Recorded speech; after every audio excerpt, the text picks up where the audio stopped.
통제 인력 배치 바랍니다. 관람객들이 도무지 나가지 않습니다. 2026년 밀라노 동계올림픽 폐막식 밤. 영하의 추위 속에서 수천 명의 관람객이 퇴장을 미룬 채 발길을 멈춘 곳이 있었습니다. 바로 대한민국 홍보관이었죠. 공식 일정은 모두 끝났고 모두가 행사장을 빠져나가야 할 시간인데도 유독 한국 구역만 인파가 줄지 않고 오히려 더 빽빽해졌던 겁니다. 종료 후 20분이 지났지만 인원은 전혀 줄지 않았죠. 현장 스태프조차 이런 광경은 처음이라며 당혹감을 감추지 못했습니다. 그런데 이곳엔 시상식도 없었고 화려한 공연조차 없었습니다. 도대체 대한민국이 만든 이 공간에 어떤 경이로운 매력이 숨겨져 있었기에 전 세계인들이 차가운 밤 공기 속에서도 끝까지 자리를 지켰던 걸까요? 밀라노의 밤을 뜨겁게 달군 그 전율 돋는 현장, 지금 공개합니다. 이어질 이야기가 궁금하시다면 구독과 좋아요로 함께 해주세요. 여러분의 참여가 영상을 만드는데 큰 힘이 됩니다. 안녕하세요. 저는 글로벌 이벤트 전략 컨설팅 그룹에서 30년 넘게 세계적인 축제와 국가적 행사의 전략을 수립해온 로버트 윌리엄스입니다. 아마 여러분 중에는 올림픽이 단순히 선수들의 경기만으로 이루어진다고 생각하시는 분들이 많으실 겁니다. 하지만 그 이면에는 각 국가의 자존심을 건 치열한 홍보 경쟁, 바로 국가 홍보관의 소리 없는 자존심 대결이 존재하죠. 저는 지난 30년 동안 전 세계 6대주를 발로 누비며 수십 차례의 올림픽과 세계 박람회를 현장에서 직접 설계하고 분석해 온 사람입니다. 90년대 후반부터 최근까지 내로라 하는 강대국들의 홍보관 기획을 감수하며 제가 얻은 결론은 단 하나였습니다. 홍보관의 생명은 개막 직후 일주일이면 마무리된다는 것이었죠. 여러분, 상식적으로 한번 생각해 보십시오. 거대한 국제 행사가 열리면 대중의 관심은 언제 가장 뜨겁겠습니까? 당연히 개막식이 열리고 축제가 막 시작되는 그 시점입니다. 전 세계의 이목이 집중되고 모두가 새로운 문화를 접하고 싶어 할 때 국가 홍보관은 자국의 위상을 알리기 위해 가장 정성을 들여 화려한 모습을 갖춥니다. 하지만 시간이 지나고 폐막이 다가오면 상황은 180도 달라집니다. 관람객들은 이미 볼 것을 다 보았고 선수들도 경기를 마치고 떠날 준비를 하죠. 제 경험상 폐막을 하루 이틀 앞둔 시점의 홍보관은 사실상 정리와 철수의 공간에 불과합니다. 스태프들은 이미 귀국 비행기 표를 확인하고 전시관 곳곳엔 썰렁한 기운만 감도는 게 너무나 당연한 업계의 순리였죠. 저는 그동안 미국, 독일, 일본 같은 내로라 하는 기술, 강대국들의 홍보관들도 폐막 날에는 조용히 마지막 불빛을 끄는 모습을 수도 없이 봐왔습니다. 아니, 그게 너무나 정상적인 모습이었죠. 그래서 이번 2026년 밀라노 동계올림픽에서도 저는 똑같은 통계적인 흐름을 예상했습니다. 제가 이번에 맡은 프로젝트는 대회가 끝나는 시점에 각국 홍보관들이 얼마나 효율적으로 운영을 마무리하는지 분석하여 최종 성과 보고서를 작성하는 것이었습니다. 이 보고서는 향후 국제 행사의 표준이 될 중요한 자료였죠. 솔직히 말씀드리면 당시 제 분석, 리스트 하단에 있던 한국 홍보관에 대해서도 저는 별다른 변수를 기대하지 않았습니다. 아시아에서 온 이 나라도 흐름에 따라 조용히 마무리를 준비하고 있겠지라는 게 저의 냉정한 데이터 분석 결과였습니다. 사실 그렇지 않습니까? 영하 15도를 오르내리는 이 매서운 밀라노의 추위 속에서, 그것도 모든 공식 일정이 끝난 폐막식 당일에 누가 굳이 홍보관을 찾겠느냐는 말입니다. 저는 오히려 한국 측 관계자들이 이미 정리를 시작했을 거라 확신했습니다. 과거 제가 담당했던 여러 국가도 폐막 사흘 전부터는 관람객이 끊겨 한산하던 게 현실이었으니까요. 저는 속으로 생각했습니다. 한국도 결국 조용히 마무리를 하겠군. 이번 보고서에서 한국 홍보관의 마지막 모습은 아주 짧게 요약해도 되겠어. 이게 제 솔직한 심정이었습니다. 전문가라는 이름 뒤에 숨어 대한민국이라는 나라가 준비한 진심을 너무나 당연하게 여겼던 것이죠.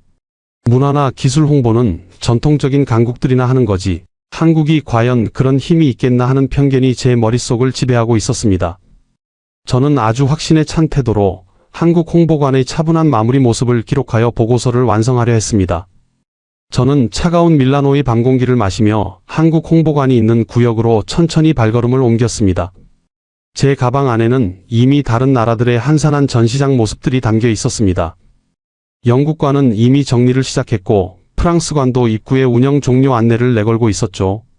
저는 한국도 당연히 그럴 것이라 단정하며 보고서에 쓸 객관적인 문구들을 머릿속으로 정리하고 있었습니다. 하지만 여러분 상상이나 할 수 있겠습니까? 제가 한국 홍보관이 있는 골목으로 접어드는 그 순간 제가 평생 동안 정답이라고 믿어왔던 모든 운영 데이터와 업계의 관행이 단 한순간에 빗나가는 것을 경험했습니다. 멀리서부터 들려오는 북적이는 소음은 정리를 하는 소리가 아니었습니다.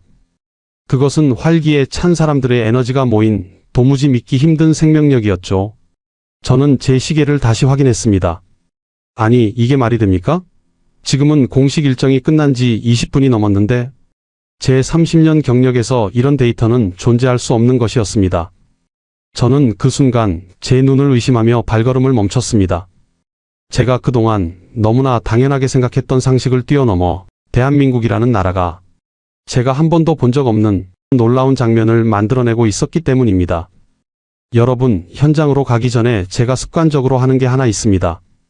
바로 온라인 예약 페이지를 열어보는 거죠. 글로벌 행사를 분석할 때 실시간 유입 데이터를 체크하는 건 저 같은 전문가에겐 가장 기초적인 루틴이거든요. 솔직히 그때 제 머릿속엔 이미 결론이 나 있었습니다. 에이, 폐막일인데 자녀석이 널려 있겠지. 아니면 아예 운영을 끝냈거나. 다들 그렇게 생각하시지 않겠어요? 그런데 화면을 본 순간 제 눈을 의심했습니다. 전 기간 예약 마감 처음엔 에이, 전산 오류네 싶었습니다. 밀라노 현지 통신이 워낙 불안정하기도 하고 시스템 과부하로 페이지가 꼬이는 경우가 종종 있거든요. 그래서 브라우저를 닫고 다시 접속해봤습니다. 한 번, 두 번. 그런데 결과는 똑같았습니다. 개관일부터 마지막 날까지 모든 시간대가 아주 선명한 붉은색으로 솔드 아우트, 조기 마감이라고 떠 있는 겁니다. 자, 여러분. 우리 냉정하게 한번 따져봅시다. 아무리 인기가 많은 국가 홍보관이라도 행사 후반부로 갈수록 예약률은 조금씩 떨어지는 게 일반적입니다. 그런데 마지막 날까지 단 한 자리의 빈틈도 없이 꽉 차 있다? 이건 업계 표준 데이터로 볼 때 정말이지 드문 사례거든요. 도저히 믿기지가 않아서 이탈리아 현지 언론들을 사사치 뒤지기 시작했습니다. 홍보용 자료 말고 진짜 제3자의 시각이 필요했으니까요. 그런데 현지 유력 매체들의 보도를 보는 순간 제 의구심은 확신으로 바뀌었습니다. 코리아하우스 전 기간 예약 조기 마감. 현지 언론들이 이 상황을 아주 비중 있게 다루고 있더군요. 단순히 운이 좋아서 일어난 우연이 아니었습니다. 온라인 시스템을 통해 사전 신청을 받았음에도 이탈리아 현지인들이 자발적으로 접속해 모든 일정을 순식간에 채워버렸다는 확실한 증거였죠. 제가 지금까지 믿어온 운영 공식이 한국이라는 사례 앞에서는 완전히 무너지고 있었던 겁니다. 보통의 홍보관이라면 폐막일쯤엔 한 명이라도 더 들여보내려고 현장 입장을 유도하며 애쓰기 마련이거든요. 하지만 한국은 마지막 순간까지 예약제를 꼿꼿하게 유지할 만큼 이미 넘치는 대기 수요를 확보하고 있었습니다. 결국 인정할 수밖에 없었습니다. 이 마감이라는 데이터는 시스템 오류가 아니라 실제 밀라노 현장에서 벌어지고 있는 생생한 현실이라는 것을요. 전 기간 조기 마감. 이 수치는 제가 그동안 봐왔던 수많은 국가 홍보관들의 성적표와는 차원이 다른 것이었습니다. 대체 무엇이 그 까다로운 이탈리아 사람들을 이 예약 시스템 앞으로 달려오게 만든 걸까요? 자, 그래서 저는 더 깊은 자료들을 들여다보기 시작했습니다. 공식 집계 보고서를 딱 받아들고 가장 먼저 숫자부터 확인했죠. 여러분도 아시다시피 저 같은 전문가에게 숫자는 단순히 기록 그 이상의 의미거든요. 숫자는 거짓말을 안 하니까요. 운영이 얼마나 효율적이었는지, 진짜 성공했는지를 가장 냉정하게 보여주는 지표가 바로 이 숫자입니다. 그런데 말입니다. 보고서를 내려가던 제 눈이 어느 한 지점에서 멈췄습니다. 제 상식으로는 도저히 바로 납득하기 어려운 수치가 적혀 있었거든요. 총 방문객 32,656명. 여러분, 이 숫자가 어느 정도의 무게인지 혹시 체감이 되시나요? 이번 코리아하우스는 총 18일 동안 운영됐습니다. 32,656명을 18일로 나누면 하루 평균 약 1,800명이 방문했다는 계산이 나오죠. 에이, 겨우 1,800명? 하실 수도 있습니다. 하지만 동계올림픽이라는 특수성을 생각하면 이야기가 완전히 달라집니다. 수백만 명이 몰리는 하계올림픽이랑은 체급 자체가 다르거든요. 종목 특성상 관람객 규모가 제한적일 수밖에 없는데 그 좁은 문을 뚫고 하루에 1,800명이 단일 국가 홍보관을 찾았다? 이건 동계올림픽 코리아하우스 역사상 역대 최다 기록입니다. 저도 믿기지가 않아서 차분하게 계산기를 다시 두드려 봤습니다. 보통 다른 나라 홍보관들은 아주 넓은 공간을 빌려서 방문객 수를 부풀리기도 하거든요. 하지만 한국은 달랐습니다. 한정된 공간 안에서 철저하게 예약제로 인원을 통제하면서 이 데이터를 만들어낸 겁니다. 이게 무슨 뜻이냐고요? 이 3만여 명이라는 숫자는 거품 낀 허수가 아니라 실제로 한국 콘텐츠를 경험하려고 줄 서서 기다린 진짜 기록이라는 뜻입니다. 데이터는 명확하게 가리키고 있었어요. 18일간의 대장정 총 방문객 32,656명. 네, 맞습니다.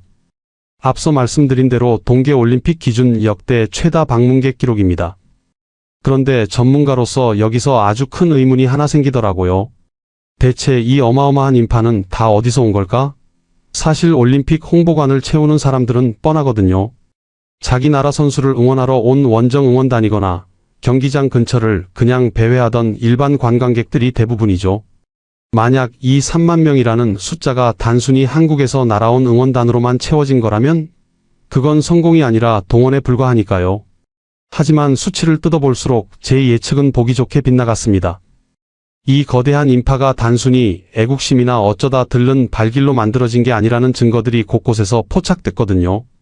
저는 이 32,656명이라는 압도적인 데이터를 손에 꽉 쥔 채 도대체 누가 이 숫자의 주인공인지 확인하기 위해 더 깊게 파고들기 시작했습니다. 그 숫자가 만들어낸 실제 현장에는 제가 지금까지 알고 있던 올림픽 홍보관의 풍경과는 전혀 다른 무언가가 기다리고 있었으니까요. 단순한 물량 공세로는 절대 달성할 수 없는 기록. 역대 최다라는 타이틀 뒤에 숨겨진 진짜 성분이 궁금해졌습니다. 저는 이 기록이 단순히 우리끼리의 잔치가 아니라는 걸 증명하기 위해서 방문객들의 구성을 아주 면밀히 조사해 보기로 했습니다. 과연 이 3만여 명의 인파 속에 현지 이탈리아인들의 목소리는 얼마나 섞여 있었을까요? 제가 그 답을 찾는 데는 그리 오랜 시간이 걸리지 않았습니다. 32,656명이라는 이 숫자를 확인하고 나서 저는 한 가지 가설을 세워봤습니다. 아무리 그래도 이 인원 중에 상당수는 한국에서 온 응원단이거나 올림픽 보러 밀라노에 온 외지 관광객들이겠지. 사실 그게 일반적이거든요. 보통 국가 홍보관 성적표는 자국민들이 가서 채워주는 경우가 많으니까요. 그런데 공개된 세부 집계 결과를 본 순간 제 가설은 아주 보기 좋게 빗나갔습니다. 여러분, 지금부터 제가 보여드리는 이 데이터를 정말 유심히 봐주셔야 합니다. 이번 코리아하우스 방문객을 분류한 통계를 보니까요. 세상에. 전체 방문객의 무려 75%가 이탈리아 현지인인 것으로 밝혀졌습니다. 여러분, 이게 진짜 무엇을 의미하는지 아십니까? 한국에서 온 관광객이나 선수단 가족들이 주인공이 아니었다는 겁니다. 지금 밀라노에서 자기 일상을 살고 있는 이탈리아 시민들이 직접 그 예약 시스템에 접속해서 자기 시간을 내어 이곳을 찾아왔다는 뜻이죠. 전문가인 제 입장에선 이 지점이 정말 소름 돋는 포인트였습니다. 올림픽 홍보관이 그냥 한번 쓱 보고 지나가는 일시적인 관광 코스가 아니라 현지인들이 모여드는 문화적 거점이 되어버렸다는 증거니까요. 실제로 제가 현장을 둘러보면서 목격한 풍경도 정말 이례적이었습니다.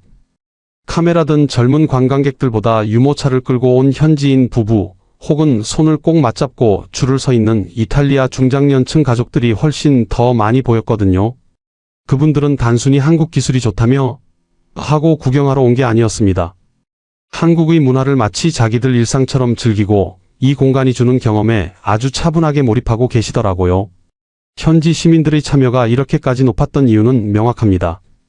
코리아하우스가 관광객용 일회성 전시장이 아니라 현지인들이 한국이라는 브랜드를 직접 체험하고 소통하는 진짜 소통의 장 역할을 제대로 해냈던 거죠. 저는 이 현지인 75%라는 통계를 보면서 확신했습니다. 아, 이것이야말로 현지 사회에 가장 깊숙이 스며든 성공 사례구나. 보통 다른 나라 홍보관들은 자기네 나라가 얼마나 우수한지 일방적으로 설명하기 바쁘거든요. 하지만 한국은 달랐습니다. 현지 시민들이 대체 무엇에 반응하는지 정확히 꿰뚫었고 그들이 자연스럽게 한국의 매력에 젖어들게 만들었습니다.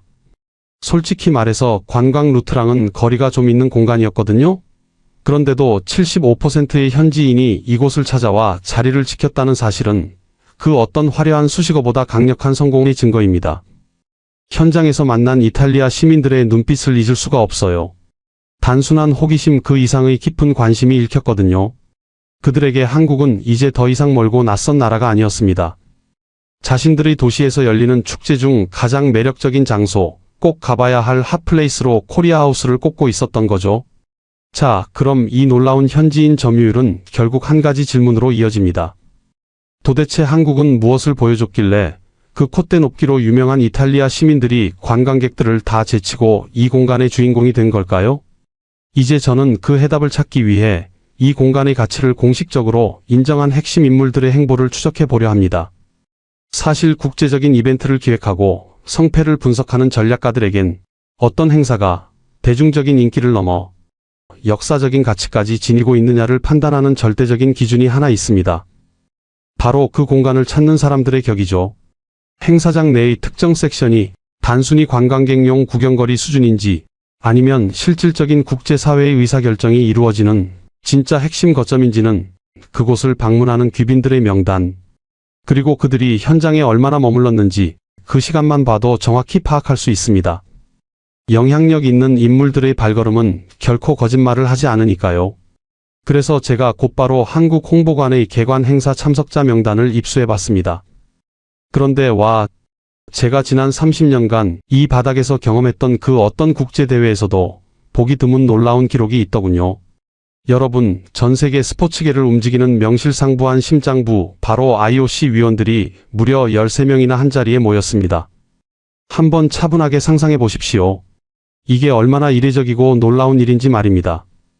보통 IOC 위원들의 동선은 초 단위로 쪼개질 만큼 철저하게 공식 의전과 각국의 경기 일정, 그리고 수많은 비즈니스 미팅에 맞춰져 있습니다. 그들은 의례적으로 한두 곳의 국가관을 방문해 짧은 인사를 나누기도 하지만 특정 국가의 홍보관 개관식에 13명이라는 대규모 인원이 동시에 집결하는 경우는 제 30년 경력에서도 손에 꼽을 만큼 희귀한 사례입니다. 게다가 이 명단에는 단순히 위원들의 숫자만 채워진 게 아니었습니다. IOC의 핵심 정책을 결정하고 전 세계 스포츠 외교의 향방을 좌우하는 부위원장급 인사들까지 직접 현장을 찾았다는 점에 저는 주목하지 않을 수 없었습니다. 저는 이 명단을 한 줄 한 줄 검토하며 온몸의 전율을 느꼈습니다. 이곳은 단순히 한국의 전통 음식을 맛보고 한복을 입어보는 일시적인 체험 부스가 아니었구나. 밀라노 한복판에 세워진 이 코리아하우스라는 공간은 이미 전 세계 스포츠 외교의 가장 뜨거운 핵심 플랫폼으로 기능하고 있었구나라는 사실을 깨달았기 때문입니다. 여러분, 여기서 우리가 한 가지 더 깊게 생각해야 할 지점이 있습니다. 바로 체류 시간입니다. 보통 이런 인사들은 얼굴만 비치고 떠나는 게 예의이자 관례입니다. 하지만 제가 확인한 결과 이들은 개관식이 끝난 뒤에도 자리를 떠나지 않았습니다. 오히려 한국의 관계자들과 격식 없는 대화를 나누며 그곳의 분위기를 충분히 즐겼죠. 이는 한국이 마련한 이 공간이 단순한 홍보용 부스를 넘어 전 세계 리더들이 가장 편안하게 소통할 수 있는 고급스러운 네트워크의 장으로 완벽하게 설계되었다는 뜻입니다. 현지 이탈리아 언론들과 유럽의 주요 매체들 역시 이 현상을 매우 비중 있게 다루었습니다. 주요 보도에 따르면 이번 코리아하우스는 단순한 국가 홍보 전시를 넘어선 스포츠 외교의 최고급 플랫폼으로 평가받고 있었습니다. 제가 그동안 봐왔던 수많은 국가관은 그저 우리나라가 이렇게 잘났다를 일방적으로 주입하고 뽐내는 홍보에 그치는 경우가 많았습니다. 그런 곳에는 VIP들도 의례적인 악수만 나누고 5분도 채 안 되어 자리를 떠나기 마련이죠. 하지만 코리아하우스는 근본부터 달랐습니다. 세계 스포츠계의 거물들이 딱딱한 회의실을 벗어나 한국의 정치가 흐르는 공간에서 자연스럽게 대화를 나누고 있었습니다. 그들은 한국이 준비한 콘텐츠를 즐기며 대한민국의 높아진 위상을 몸소 체험하고 있었던 것입니다. 이곳에는 대한민국 정부 관계자들과 대한체육회 대표단이 함께 자리하며 문화라는 부드러운 언어를 통해 전 세계의 리더들과 소통하고 있었습니다. 저는 이 명단을 뚫어지게 쳐다보며 스스로에게 끊임없이 질문을 던졌습니다. 도대체 왜, 무엇이 이 눈코 뜰 새 없이 바쁜 세계적인 거물들을 이 좁은 공간으로 한꺼번에 불러 모았는가? 단순히 한국 측의 초청에 응한 예우라고 하기엔 그들의 표정이 너무나 진지했고 무엇보다 현장에 머무는 시간이 일반적인 외교 관례를 훨씬 뛰어넘을 정도로 길었습니다. 이것은 이 공간의 격이 우리가 생각하는 수준 이상으로 격상되었음을 의미합니다. 대한민국은 단순히 건물을 짓고 화려한 영상을 튼 것이 아닙니다. 전 세계의 의사결정권자들이 제 발로 찾아와 머물고 싶게 만드는 강력하면서도 정교한 보이지 않는 끌림을 설계한 것이죠. 저는 이제 그 매력의 실체가 무엇인지, 왜 까다로운 안목을 가진 IOC 위원들조차 이곳을 최고의 외교 플랫폼으로 인정했는지 그 깊숙한 내막을 파헤치기 위해 홍보관의 세부 운영 전략을 다시 분석하기 시작했습니다. 생각해 보십시오. 이탈리아 밀라노 한복판에서 한국의 이름으로 이런 수준 높은 외교가 이루어진다는 것, 그것은 단순히 돈을 많이 쓴다고 되는 일이 아닙니다. 상대의 마음을 움직이는 정교한 기획과 그 나라가 가진 문화적 무게감이 뒷받침되어야만 가능한 일이죠. 30년 동안 이 분야에 몸담은 저조차도 이번 사례는 국제 이벤트 역사에 남을 만한 모범 사례라고 확신합니다. 여러분, 귀빈들이 이토록 몰린다는 건 그 공간의 단순한 재미를 넘어선 가치 있는 무언가가 존재한다는 뜻 아니겠습니까? 그 가치가 과연 무엇이었는지, 왜 전 세계 스포츠 리더들이 한국이라는 브랜드에 이토록 높은 점수를 주며 찬사를 보냈는지, 그 구체적인 내부 설계의 비밀을 이제부터 하나씩 공개하겠습니다. 이 과정은 제가 작성할 컨설팅 보고서에서도 가장 핵심적인 분석 대상이 되었으며 제 전문가적 양심을 걸고 말씀드리건대 이것은 완벽한 승리였습니다. 그날 밤 저는 호텔 창밖으로 보이는 밀라노의 야경을 뒤로 한 채 책상 앞에 앉았습니다. 제 앞에는 여전히 백지 상태인 최종 보고서가 놓여 있었고 제 머릿속은 지난 18일간 코리아 하우스에서 목격했던 믿기 힘든 장면들로 가득 차 있었습니다. 도대체 무엇이 그 깐깐하고 자부심 강한 이탈리아 현지인들의 마음을 이토록 완벽하게 무너뜨렸을까요? 저는 전문가의 시선으로 그 답을 찾기 위해 제가 보았던 아주 작고 세밀한 순간들을 하나씩 복기하기 시작했습니다. 그리고 그곳에서 제가 발견한 것은 세련된 전시기법이 아니라 사람의 영혼을 깊숙이 파고드는 배려의 설계였습니다. 여러분, 제가 가장 먼저 떠올린 장면은 코리아 하우스 한쪽에서 피어오르던 그 정갈한 국물 향기였습니다. 이탈리아인들에게 식탁은 곧 인생이자 자부심입니다. 그런 밀라노의 한복판에서 저는 평생 주방을 지켜온 한 노년의 셰프를 만났습니다. 그는 한국 스태프가 정성스레 내어준 떡국 한 그릇을 앞에 두고 한참 동안 그 국물을 가만히 응시하더군요. 하얀 김이 모락모락 피어올라 그의 안경을 뿌옇게 가리는데도 그는 안경을 닦을 생각도 잊은 채 마치 잃어버린 유물을 대하듯 그 그릇에 집중했습니다. 그가 떨리는 손으로 국물을 한술 떠 입에 넣었을 때 저는 그의 입술이 미세하게 파르르 떨리는 것을 보았습니다. 식사를 마친 그 거장이 제게 다가와 나직이 뱉은 한마디는 제 가슴을 멍하게 만들었습니다. 로버트, 이건 단순히 혀로 느끼는 맛이 아니에요. 이건 누군가를 지키고 싶어 하는 기억의 맛입니다. 마치 어릴 적 제 어머니가 끓여주시던 그 따뜻한 겨울 수프를 먹는 것 같아 잠시 고향에 다녀온 기분입니다. 수십 년간 미식의 정점을 요리해온 이탈리아의 거장이 낯선 타국의 국물 한 그릇에 마음의 빗장을 열고 아이처럼 웃는 이 모습. 여러분, 이게 믿기십니까? 30년 전문가인 제가 표준화된 식단이라고 건조하게 분석했던 그 시간은 사실 누군가의 가장 외로운 구석을 어루만지는 위로의 순간이었던 겁니다. 저는 그 자리에서 일어나 낮에 기록했던 제 오만한 분석 자료들을 손으로 꽉 쥐어 쓰레기통에 던져버렸습니다. 제 손은 여전히 미세하게 떨리고 있었습니다. 그 다음 제 기억을 스친 곳은 K-팝 체험존이었습니다. 화려한 디지털 영상이 쏟아지는 그곳에서 저는 백발의 할머니 한 분이 어린 손주의 손을 꼭 잡고 들어오는 것을 보았습니다. 화면 속 안무를 서툰 몸짓으로 따라하며 까르르 웃음을 터뜨리는 손주를 바라보던 할머니는 곁에 있던 한국인 스태프의 손을 가만히 잡으며 조용히 물었습니다. 이 아이를 이렇게 행복하게 만드는 노래는 대체 어디서 온 건가요? 그때 7살 난 손주가 할머니의 옷자락을 잡아당기며 대신 대답했습니다. 할머니, 저기 벽에 걸린 태극기 보이지? 저 나라 한국에서 온 거야. 한국은 사람들을 웃게 만드는 마법을 부리는 나라래. 여러분, 언어도 다르고 문화도 전혀 다른 밀라노 한복판에서 한국이라는 이름 아래 할머니와 손주가 하나가 되어 웃고 있는 이 풍경. 이게 바로 우리가 그토록 찾아 헤매던 진정한 문화의 힘이 아닐까요? 저는 펜을 잠시 내려놓을 수밖에 없었습니다. 그런데 저라는 전문가를 가장 처절하게 무너뜨린 진실은 따로 있었습니다. 바로 한국이 보여준 운영 철학 그 자체였죠. 제가 처음에 온라인 예약 현황을 분석할 때만 해도 저는 이걸 그저 효율적인 인원 통제나 시스템의 승리라고만 치부했습니다. 데이터만 볼 줄 알았지 그 이면에 담긴 진심은 보지 못했던 겁니다. 저는 그 밤 호텔 창문을 열고 들어오는 영하 15도의 매서운 칼바람을 온몸으로 맞으며 제 무지함을 뼈저리게 반성하고 또 반성했습니다. 대한민국이 그토록 철저하게 예약제를 고집하며 현장 입장을 제한했던 진짜 이유는 단순히 숫자를 관리하거나 사고를 막기 위함이 아니었습니다. 그것은 바로 이 추운 겨울날 어린아이들의 손을 잡고 온 부모들을 차가운 밀라노 길거리에서 단 10분도 줄 세우지 않으려 했던 한국인 특유의 깊고 따뜻한 배려였습니다.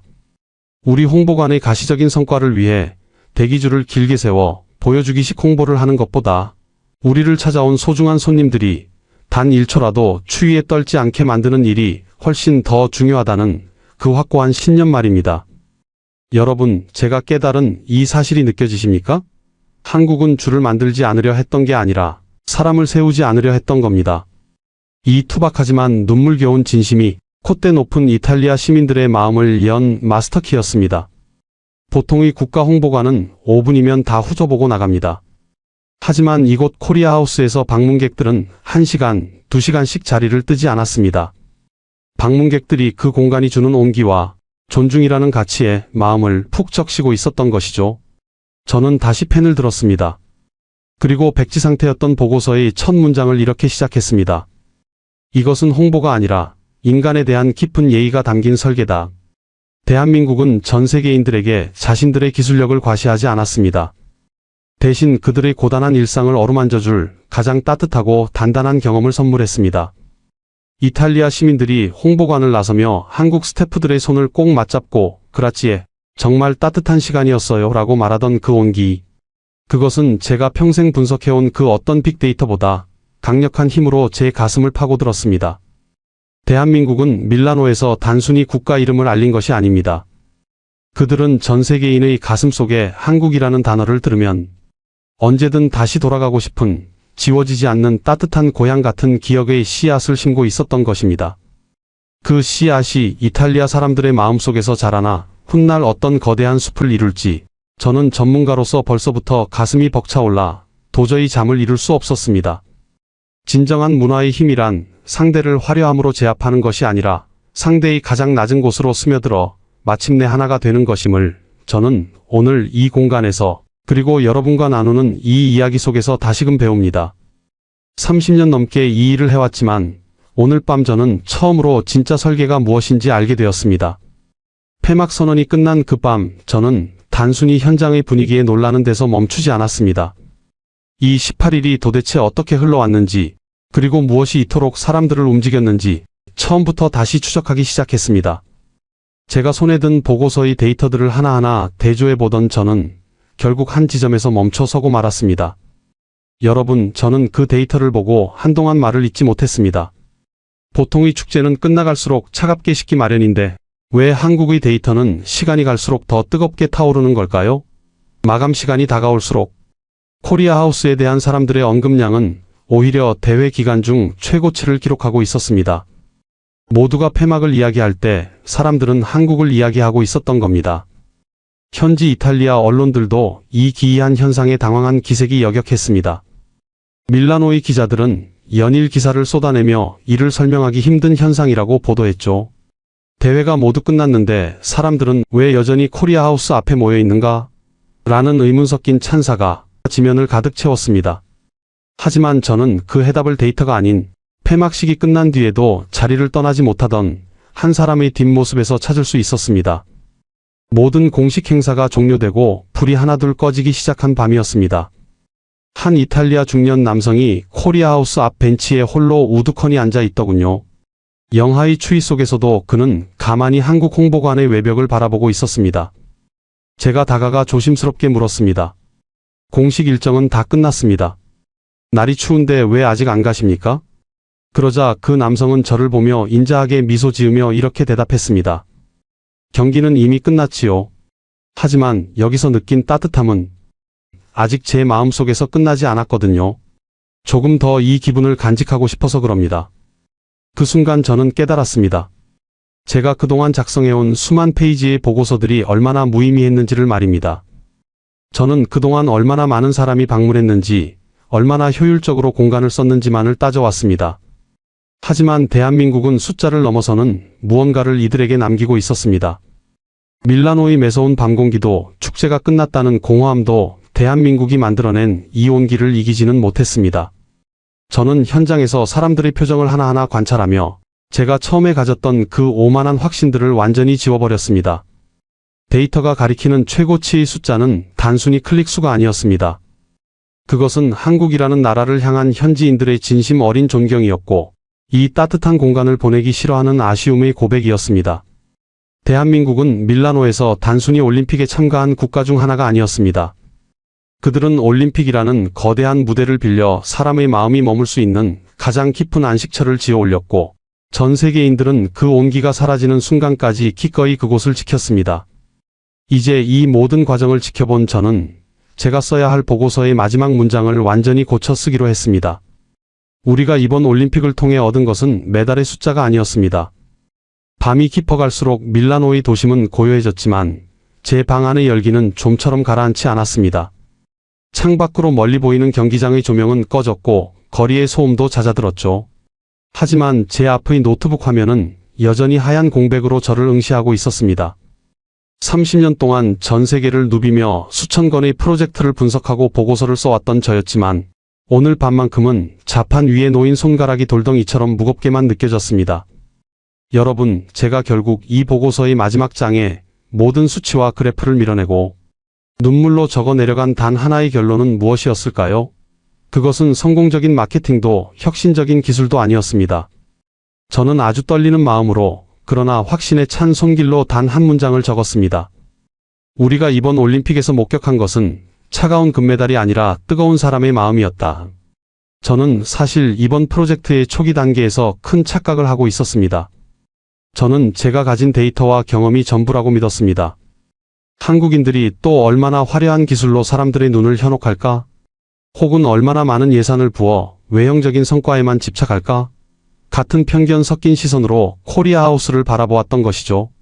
하지만 18일이 지난 지금 저는 제가 세웠던 그 모든 오만한 가설들이 얼마나 부끄러운 것이었는지 고백하지 않을 수 없습니다.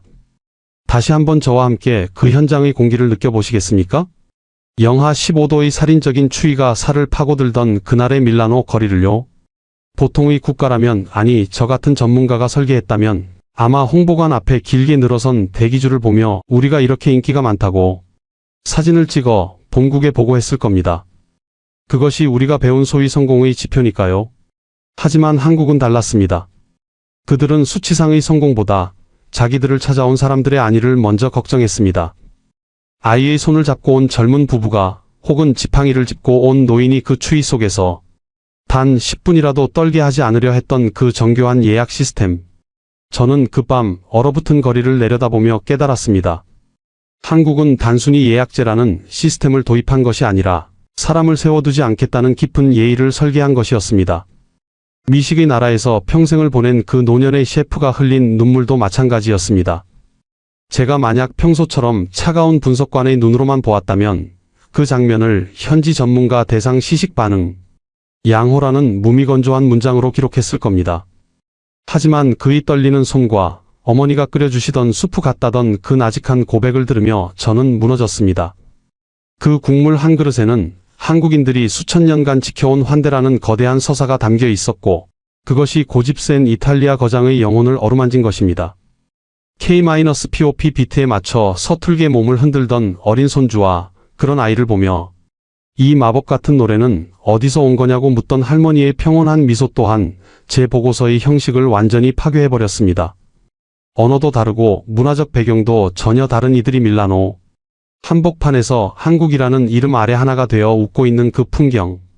그것은 어떤 통계 모델로도 산출해낼 수 없는 오직 진심만이 도달할 수 있는 지점이었습니다. 전문가로서 저는 이 지점에서 기꺼이 저희 패배를 인정하기로 했습니다. 제가 30년 넘게 공들여 쌓아온 마케팅의 성체가 한국인들의 그 소박하고 투박한 정과 배려 앞에서 무너져 내리는 것을 보았기 때문입니다. 대한민국은 전 세계인들에게 자신들의 기술력을 과시하거나 압도하려 들지 않았습니다. 대신 그들의 고단한 일상을 어루만져줄 가장 따뜻하고 단단한 경험을 아주 정성스럽게 선물했습니다. 이제 곧 이 화려했던 코리아 하우스의 벽면은 뜯겨나가고 시설물들은 트럭에 실려 철거될 것입니다. 물리적인 공간은 사라지겠지요.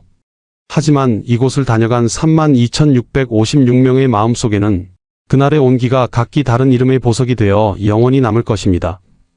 누군가에게는 위로로, 누군가에게는 기적으로, 그리고 또 누군가에게는 다시 가보고 싶은 그리운 나라로 말이죠. 저는 노트북을 닫으며 마지막으로 창밖을 보았습니다. 밀라노의 밤하늘 아래 보이지 않지만 분명히 존재하는 거대한 변화의 물결이 느껴졌습니다. 이번 2026년 밀라노 동계올림픽의 공식적인 기록들은 언젠가 잊히겠지만 밀라노 사람들이 가슴으로 품게 된 이 한국이라는 이름의 온기는 쉽게 식지 않을 것입니다. 그리고 그것이 바로 제가 평생을 바쳐 찾아 헤매던 진정한 의미의 국가, 브랜딩이자 사람을 향한 설계였다는 사실을 저는 오늘 밤 이곳에서 배웠습니다. 글쎄요, 여러분은 제 이야기를 들으며 무엇을 느끼셨나요? 저처럼 가슴 한구석이 뭉클해지는 경험을 하셨나요? 저는 이제 이 보고서를 이대로 제출하려 합니다. 정돈된 분석 문장 대신 제가 현장에서 느꼈던 그 떨림과 이탈리아 시민들이 보여준 그 따뜻한 미소들을 가득 채워서 말이죠. 우리가 정말 자랑스러워해야 할 것은 세련된 기술만이 아닙니다. 그 기술 속에 담긴 사람을 먼저 생각하는 우리의 따뜻한 마음입니다. 그 마음이 모여 세계를 감동시키고 우리를 다시 하나로 묶어주고 있는 것이죠. 지금까지 로버트 윌리엄스의 시선으로 바라본 밀라노의 기록을 시청해주셔서 진심으로 감사드립니다.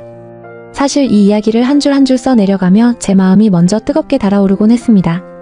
세계 곳곳에서 피어나는 이런 가슴 벅찬 순간들을 여러분께 가장 생생하게 전해드리고 싶어 치열하게 고민하며 담아낸 기록들입니다. 오늘 전해드린 이 밀라노의 기록이 여러분의 일상에도 작은 위로와 자부심으로 남길 진심으로 바랍니다. 제 이야기가 여러분의 마음 깊은 곳을 울렸다면 구독과 좋아요로 그 따뜻한 공감을 나누어 주세요. 영상을 만드는 저에게는 무엇보다 큰 힘이 됩니다. 지금 머릿속에 떠오르는 생각이나 한국인으로서 느끼는 솔직한 감정들도 댓글로 자유롭게 남겨주셨으면 합니다. 여러분의 소중한 한마디가 이 감동의 여운을 더 길고 깊게 이어줄 테니까요. 단순히 정보를 전달하는 영상이 아니라 사람의 온기를 나누는 공간이 되길 바라는 마음으로 다음 시간에도 더 깊은 이야기 준비해서 찾아뵙겠습니다. 대한민국을 진심으로 응원하며 이만 물러가겠습니다. 지금까지 해외 감동 오픈이었습니다. 감사합니다.